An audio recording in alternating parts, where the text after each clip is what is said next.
Hope is the thing with wings that perches in the soul and sings a tune without the words and never stops at all. Emily Dickinson.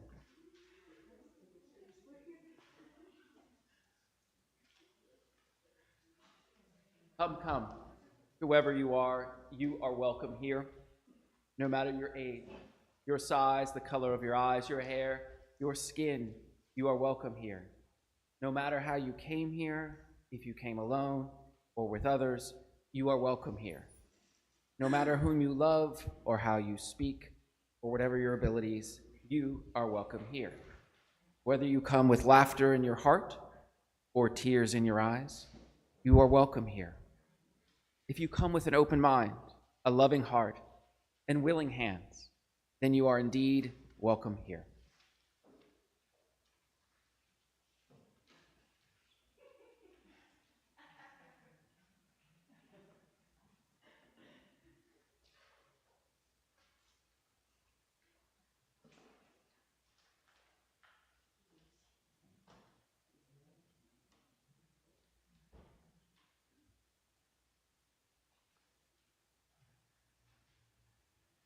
Good morning and welcome, everyone. Welcome to the First Unitarian Church of New Orleans, a congregation that has gathered in love since 1833 in various incarnations to seek wholeness and work for justice in the world. My name is Michael Martin. My pronouns are he and him. We're glad you're here. If you're a visitor and you're feeling courageous, would you please raise your hand so we can welcome you properly? Okay. We're glad you're here. Welcome. So we are a lay-led congregation. This means we don't have a formal minister. On Sunday mornings, we ask for Unitarian ministers, other religious professionals, leaders from social justice organizations, and our own members to be voices of hope, courage, and personal or intellectual transformation from our pulpit. So our worship leader today is Mitzi Kogas. Thank you for joining us, if I'm pronouncing that correctly. If you care, I'm sure you care about nurses and healthcare in this country. She is a leader in the labor protest movement here, and she'll be speaking with us, and I can't wait to hear her words. What we'll do is, if you would like a fidget bag, we have one in the back. If we are speaking too softly, please raise your hands so that we can hear you can hear us. And we are a mask-affirming church, and we have masks in the back if you'd like them as well. Please stand as you're willing and able, and we'll do the chalice lighting in our order of service. This is Justice, Meaning, and Purpose. It's written by David Breeden.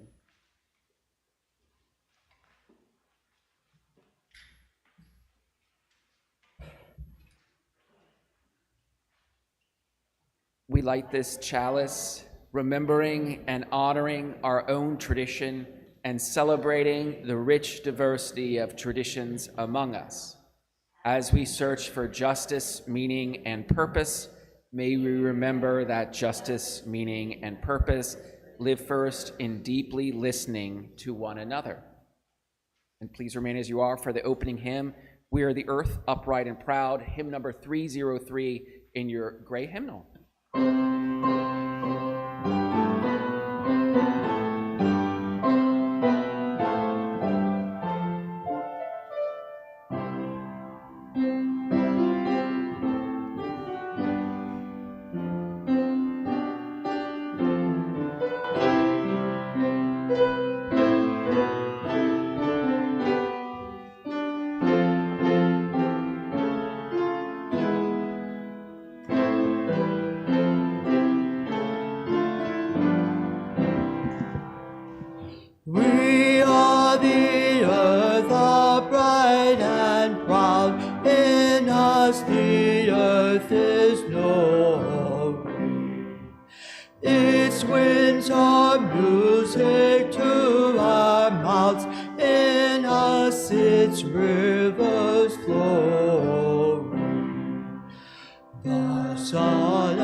And with its purpose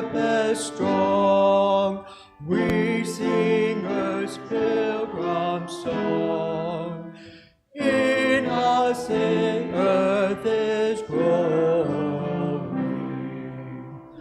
We lift our voices, fill the skies in us exalted singing. We dedicate our minds and hearts to order beautiful. Our labor is our strength. Our love will win at length. Our minds will find the ways to live in peace and praise. Our day is just beginning.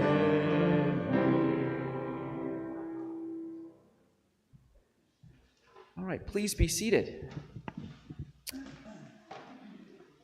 Now is the time for all ages.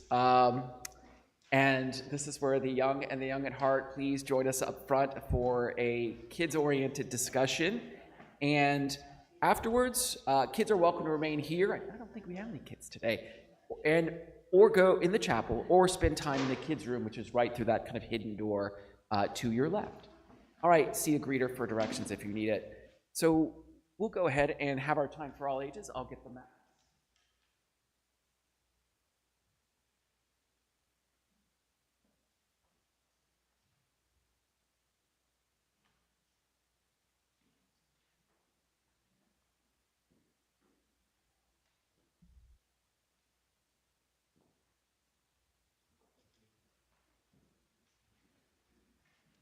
I don't bite. Please join me on the carpet circles.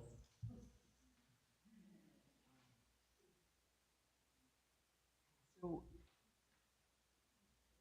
I had a story for kids, but I was hoping we could do something else, a little conversation, if that's okay. So we're going to be talking. This is the second of two sermons about labor today and about unions and protesting. So, what should we do if? And I'm imagining I'm talking to kids, so bear with me. What should we do if we're at a job when we're older and we are not treated well by our bosses? What should we do? We are to organize, talk to our coworkers about it. Right? Yeah. And what if we have rights? Know our rights? Okay. So we have a couple items of action to talk to our coworkers, know our rights. What if we want better pay? What if we want better health care? What if we want those things? What should we do? You're good with the Socratic method. Form a union. It was one of the responses. Has anyone here ever been in a union or formed a union? We've got a lot. Yay. Well, I'll tell you mine. When I was a grad student at Temple, we had a graduate union, AFT 6290, American Federation of Teachers. What unions were you all in? Clerical Technical Union 78, New Haven, Connecticut. What types of unions were you all in? Teamsters Local 481, which does what? A lot of things, and one of them was the zoo in San Diego. Okay. Everyone was a Teamster. Everyone was it was a zoo in Teamsters. Go ahead, Sam. Textile Workers Union 365. We made Haskell Brothers suits and our shirts. Okay. Textiles Union 365. What town, Sandra? In New Orleans and in Atlanta. In New Orleans and Atlanta. Mel?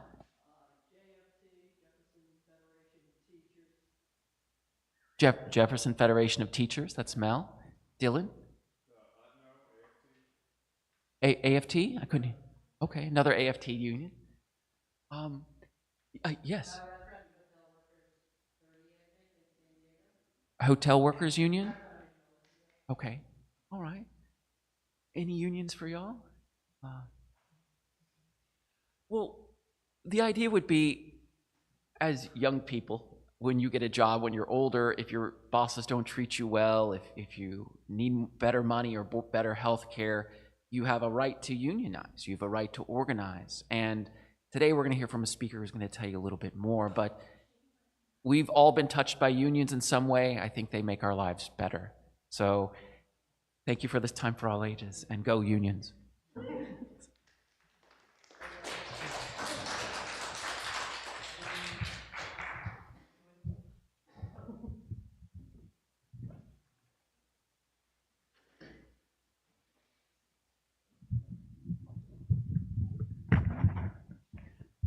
right.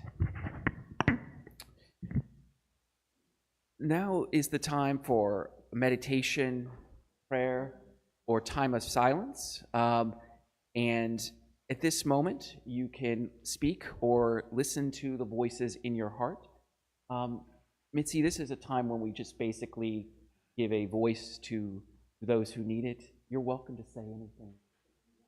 Or we can just have a moment of silence. For those who are hurting, for those who are in good places, for those everywhere in between, like many of us, we give our voices and we recognize that sadness and that happiness and that everything in between.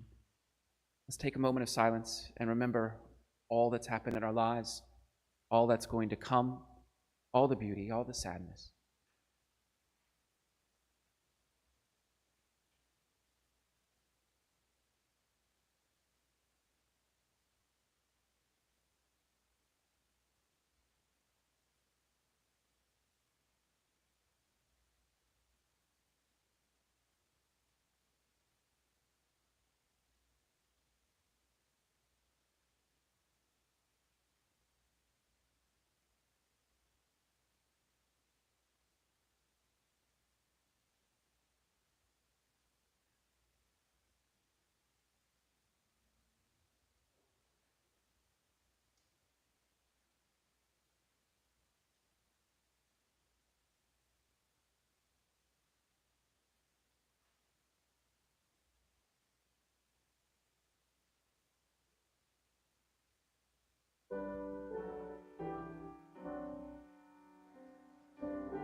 Voice still and small, deep inside all, I hear you call.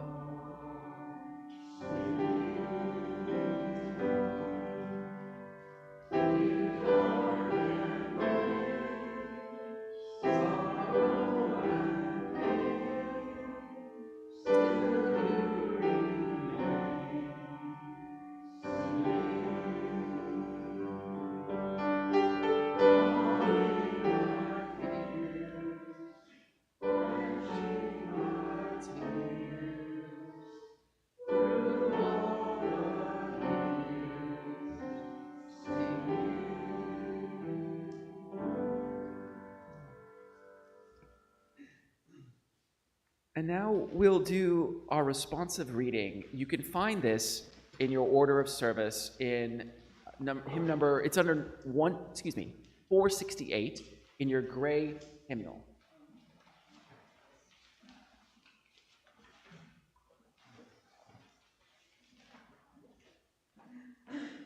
This is a reading about togetherness by George Odell. I'll read the non-italicized, and if you would, please read the italicized font. We need one another when we mourn and would be comforted. We need one another when we are in trouble and afraid. We need one another when we are in despair, in temptation, and need to be recalled to our best selves again.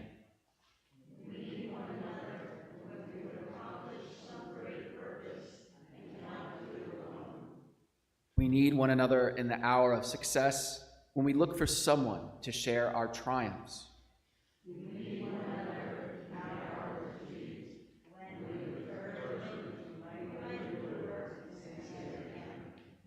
We need one another when we come to die and would have gentle hands prepare us for this journey.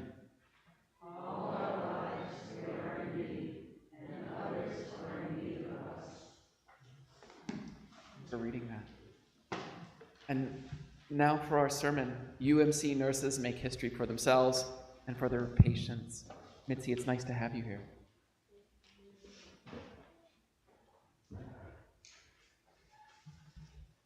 Can everybody hear me?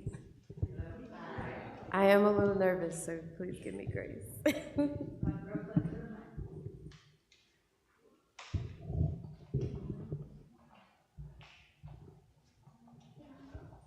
It's like falling. Okay, I got it.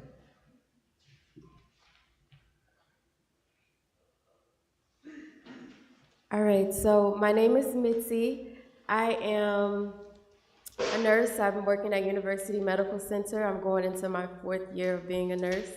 I am native to Louisiana, and I am a daughter of a nurse who worked in charity before it was closed. So I'm happy to be standing here fighting for the spirit of charity, because it's not really a spirit of charity right now. So yes, I will start. So I'm standing before you today. I want to pull back the curtain on what it is truly like to be a part of a group of nurses fighting for the first union contracts in the state of Louisiana. In a region where right-to-work laws are designed to keep us isolated and where anti-union rhetoric is woven into the corporate culture, it is my pleasure to stand before you today to speak about the work we have done. In December of 2023, the registered nurses of University Medical Center New Orleans stood up and voted overwhelmingly to join the National Nurses United. We didn't just win a vote, it was a historic milestone.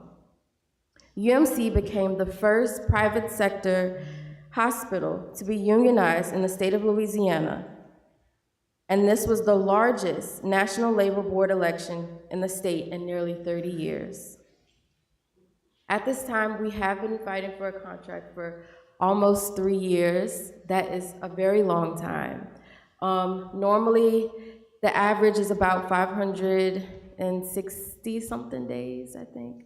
So we are well past the average.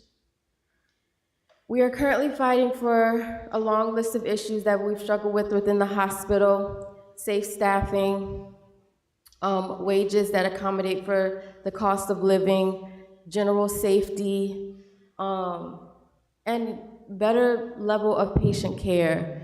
Sometimes we just don't have the simple things that we need to give patients the best level of care that they need. We think about the ER wait times at UMC.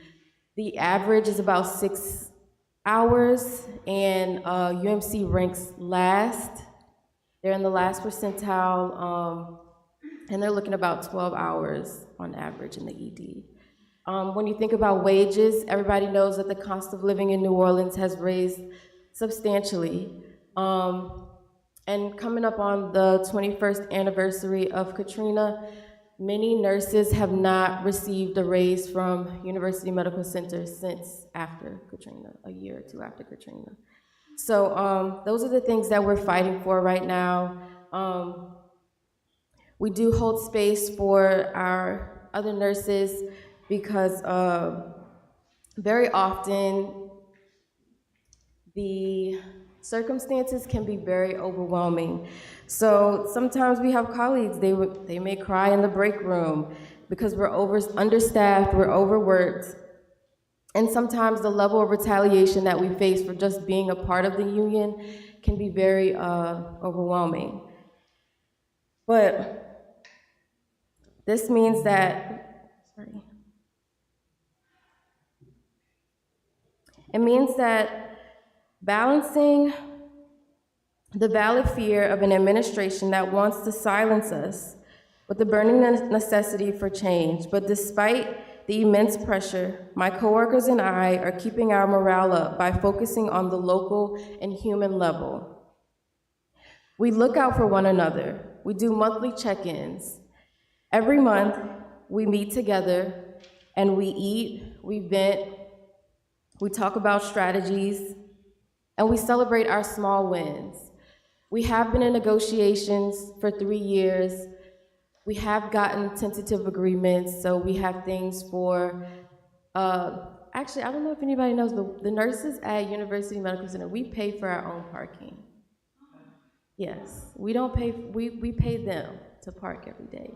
And so if you are part of the union, you have to pay for parking, which is generally all the nurses in the hospital. If you opt out of the union, they will pay for your parking. Yeah. So we included that in it's a tentative agreement that at the minimum we could at least have parking. We've had small wins with maternity leave. UMC does not offer maternity leave. We've also made pushes towards making sure that we're adequately staffed. We're trying to make sure we have like ratios that are safe. Right now at UMC, nurses on standard med-surg floors can have up to 7 patients, which is not safe. We really want, I think when you're under these type of, when you have 7 patients, as a nurse, you want to give your patients the best level of care. But also, when you have 7 patients, you have 12 hours, and there's only so much you can do with each of those 7 patients. So we're fighting to make sure that we have ratios that would allow us to give our patients the highest level of care within the shift that we've been given. So yes. So when we have these meetings, we just remind each other that our safety is in our solidarity and our power is in our numbers. And with this being such a drawn-out process, it's understandable that people will get tired. Reality comes in, you have bills and things, but sticking together and understand that we're going through the same thing at the same time is really what keeps us going. Knowing that you have somebody to lean on to and kind of share what you're going through is really what keeps us moving forward. We are also keeping pressure on the administration every single day. We do this through visible collective actions. We have had, we've had so many strikes, I've lost count. But we do have our strikes, but also we have collective actions within the hospital. So if a manager, for example, is doing something that is not ethical, we have forms, so say you have an unsafe staffing assignment. We have something called an assignment despite objection. And this is something that you fill out stating that this is what I was given when I came in to care for my patients, and it makes them aware that we are keeping a paper trail of how you all are treating your staff within the hospital. So, if they're ever understaffed, we keep a trail of that. If the ratio is unsafe, we keep a trail of that. If we have incidents with patients that are not in their favor, or I'm on a recorded line. There's only so much I can say, but we're making sure that we keep a paper trail because it's for the protection of our nurses. Because if anything was to happen, the hospital is always going to do what they need to protect themselves. To win this fight in an anti-union climate, informing the public of the truth is one of our greatest assets. We do this by changing the narrative. This isn't just a labor dispute. It is a community health crisis. When we speak to the public, we just don't talk about ratios and wages. We talk about patient safety. We share the stories of what happens to their loved ones when nurses are pushed past their brink. We are engaging local faith leaders, community groups, and patients to stand with us. Because a hospital that doesn't care for its nurses cannot properly care for its community. What keeps us going through all of their retaliation tactics is a fiercely positive vision of the future. We envision a hospital where nurses have a legally protected seat at the table. We see a future where Louisiana becomes a place where healthcare workers are respected, where our local youth want to go into nursing because they see it as a safe and sustainable career, and where our patients receive the world-class care that they deserve. We are not just fighting for a contract, we are fighting for the soul of healthcare in our state, and we will not back down. Thank you.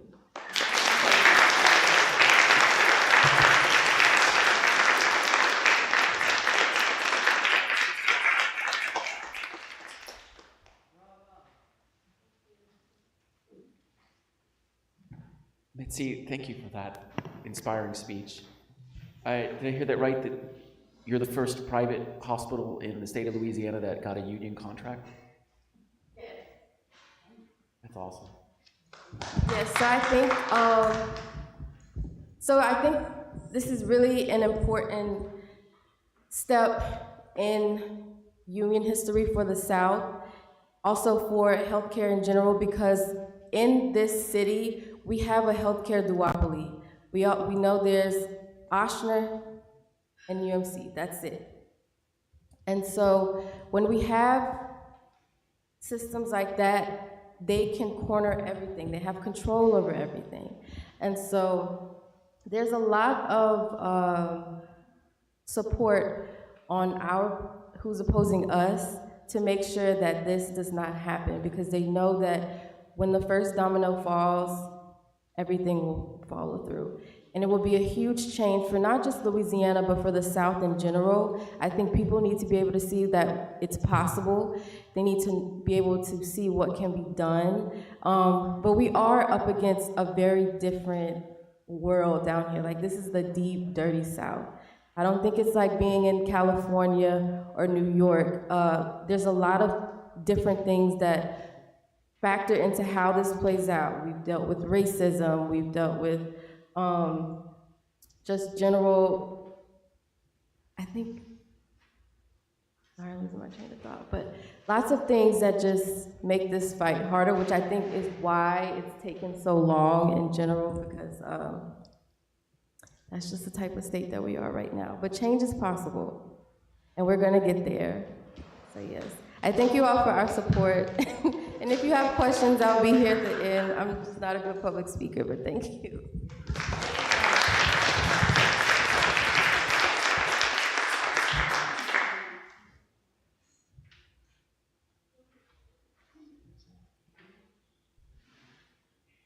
In solidarity. All right, it's now time for our offering. If you're willing and able to give, we'd appreciate it. Yeah. For our offering music, I found a nurses protest song to the tune of Bob Dylan's "The Times They Are Changin'," and it's called "Come Gather Around Nurses," and I invite you to sing along. The words are in your program.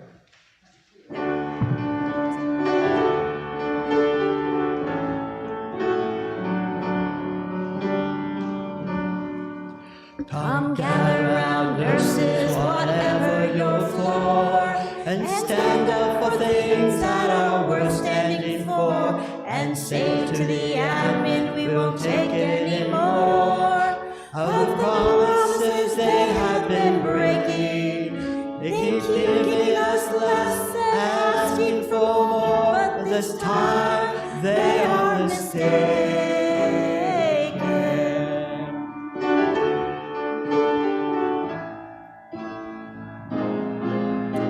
Come into this hospital, who do you see?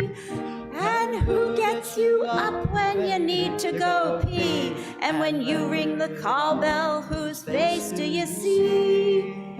If you've ever had a heart that was breaking, if you've loved someone sick, then you must understand we are worth much more than what we're making.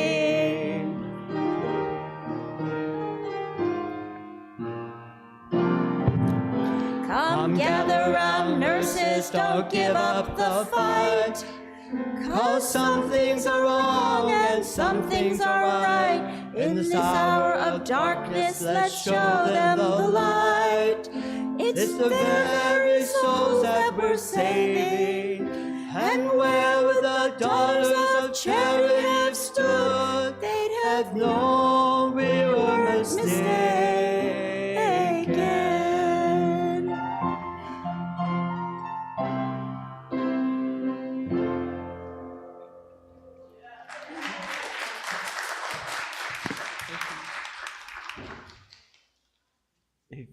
That was great. If you'd read the italicized under offering acknowledgement in your order of service. This gift from the abundance of my life blesses me, our ministries, and the world. There are multiple ways to give. It doesn't have to be monetary. Sometimes we help the community. And with that in mind, any announcements are welcome, including a spotlight announcement.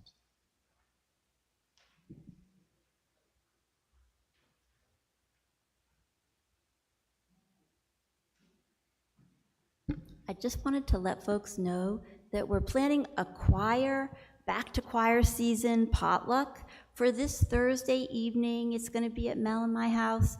Dwayne's going to lead us in some singing.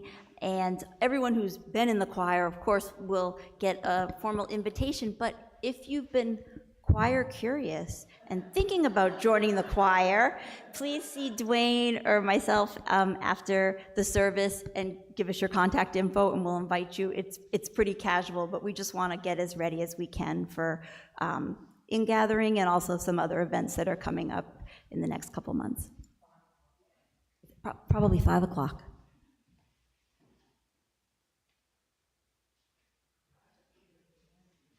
From Henry Germain McCarthy.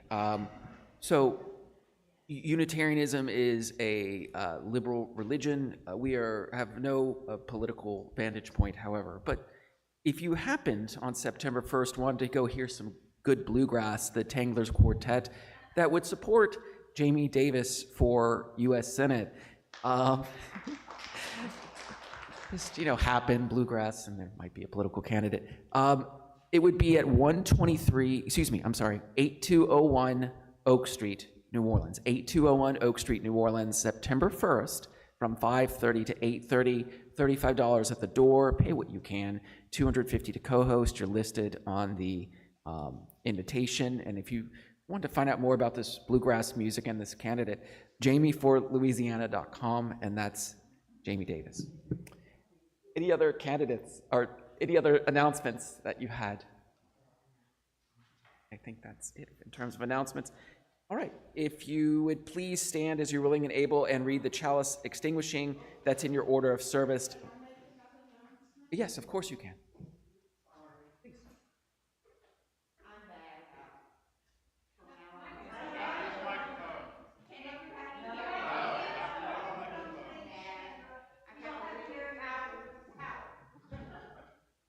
Okay.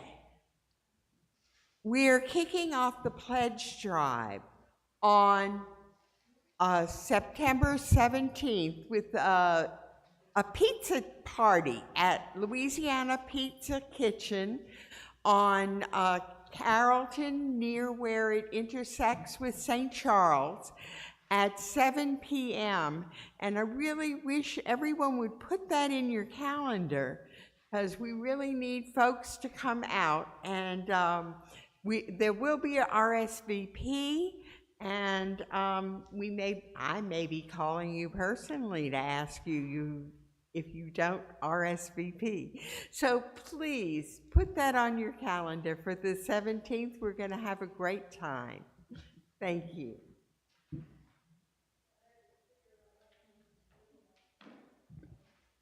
Right. If you'd please stand as you're willing and able, and we'll say the chalice extinguishing in the order of service.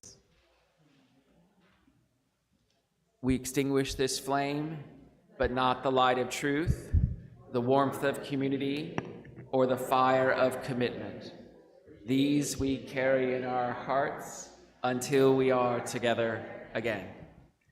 For our closing hymn, it's going to be page 170 in the gray hymnal. We are a gentle, angry people. We're going to sing the verses that I've listed in the order of worship, and the third one is a new one. We are dreamers of new visions. Also, I invite you to join me around the piano to sing the Dolly Parton song 9 to 5, and the words are in your order of worship.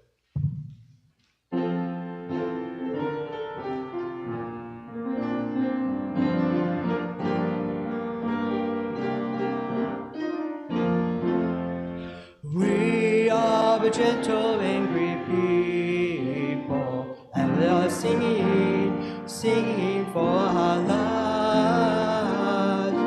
We are a gentle, angry people, and we are singing, singing for our lives.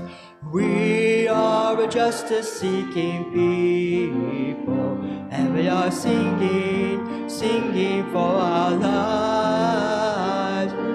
We are a justice-seeking people, and we are singing, singing for our lives. We are dreamers of new visions, and we are singing, singing for our lives. We are dreamers of new visions, and we are singing, singing for our lives.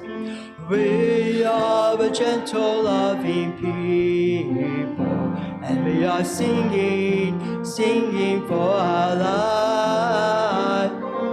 We are little loving people, and we are singing, singing for our lives.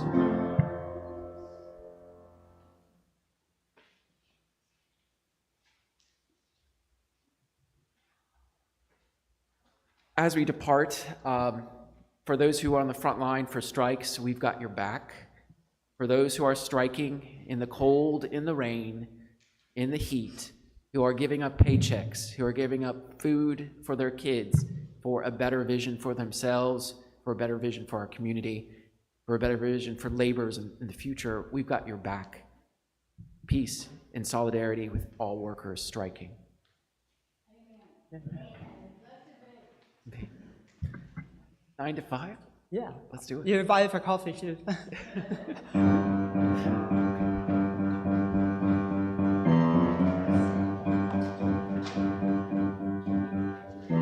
Summer is fit for myself, a cup of business, all that stress is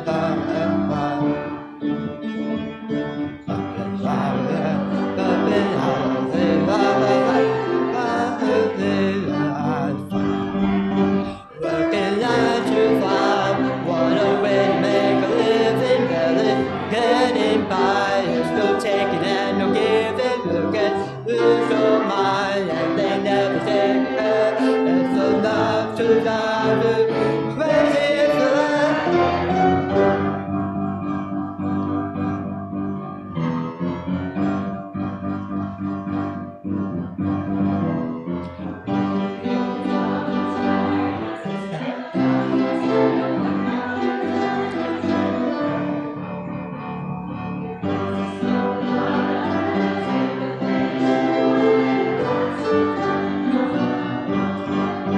working 9 to 5, what a story, barely getting by. There's no taking and no giving, you can lose your mind, and they never give a care. It's enough to drive you crazy to let it. 9 to 5, one for service and devotion. You would think that I would deserve a fair promotion. You can move ahead, but the bar love 9 to 5.